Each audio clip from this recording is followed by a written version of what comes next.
পূর্বর জন্ম চিত্রবান আছিল অন্তরজা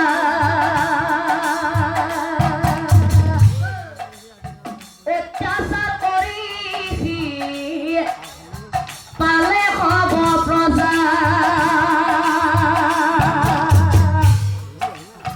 যজ্ঞস্থলী পূজাস্থলী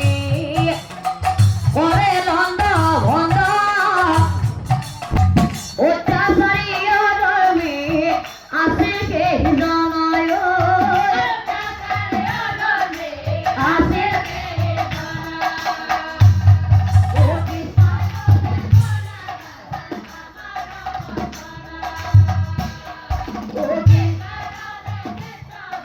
গভীর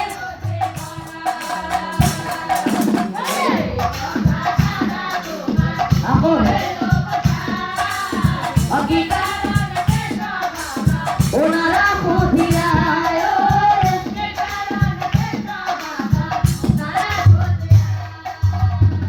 অকালক্রমে সেই রোজায় মৃত্যুকাল হইয়া আৰু সেই মৃত্যুকালতো মৃত্যুকালে সেই ৰোজায় ৰামৰ নাম লইলা মৃত্যুকালে সেই ৰোজায়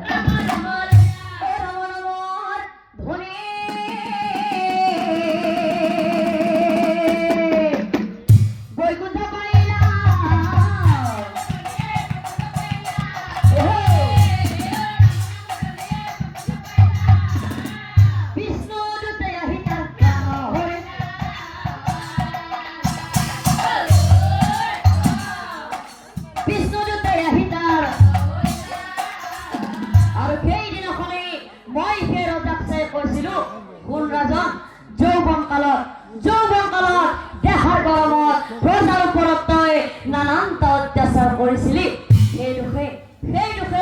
অহা জন্মত গুৰুবৰুৱা ভোক হৈ তই জনম লভিবি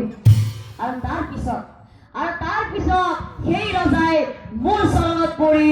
বাৰে কাকুতি কৰিছিল তাক হেনো পুনৰ মানৱ জীৱন লাগে আৰু সেইদিনাখনে মই সেই ৰজাক চাই কৈছিলো যা অহা জন্মত ধৃতৰাষ্ট্ৰৰ 100 পুত্ৰৰ ভিতৰতে এজন হৈ তই জনম লভিবি কিন্তু মনত ৰাখিবি যিদিনাই সত্য ধৰ্মৰ কথা তই পাহৰি যাবি সেইদিনাই তোৰ মৰণ হ'ব নিশ্চয় জানিবি এতিয়া বুজিলানে দাদা কিয় চিত্ৰ বনাই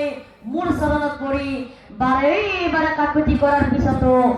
মই কিয় জীয়াই নাৰাখিলো হে পৰম শ্ৰদ্ধাৰ নাম ধৰ্মী ৰাইজ আমাৰ সমাজতো এনেকুৱা কিছুমান দানৱ আছে যিয়ে সত্য ধৰ্মৰ কথা একোৱেই নামানে